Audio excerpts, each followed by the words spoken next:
We are the 8th of March and here is the news. 5 killed in Gaza aid drop parachute failure, reports.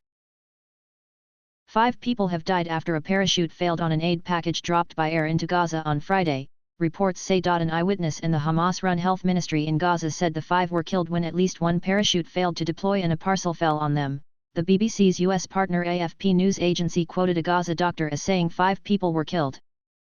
The BBC has not independently verified this. It is unclear which airdrop was involved in the incident. The US, Jordan, Egypt, France, the Netherlands and Belgium have been dropping aid into Gaza in recent days as concerns about famine among the population grow. Jordanian state TV quoted a source as denying that a Jordanian aircraft was involved in the incident. CBS News reported the incident happened at about 11:30 local time, 9:30 GMT.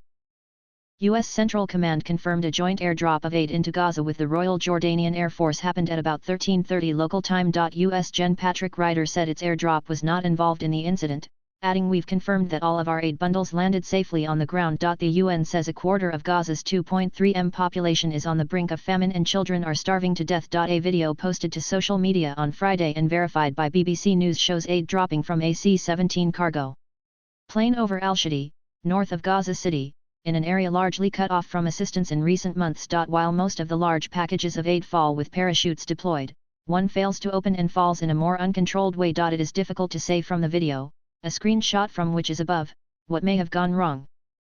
We do not know if this footage captures the incident in which people were reportedly killed. Aid organizations have been critical of the airdrops, saying they were a last resort and incapable of meeting the soaring need. On Friday the EU, UK, US and others said they plan to. The US has said it will construct a temporary harbor to ship aid directly into Gaza, but US officials have said it will take weeks to make. Western countries have pressed Israel to expand delivery of aid by road, facilitating more routes and opening additional crossings. UK Foreign Secretary David Cameron said, "We continue to urge Israel to allow more trucks into Gaza as the fastest way to get aid to those who need it." Israel denies impeding the entry of aid to Gaza and accuses aid organizations of failing to distribute it. Aid lorries have been entering the south of Gaza through the Egyptian-controlled Rafah crossing and the Israeli-controlled Kerem Shalom crossing.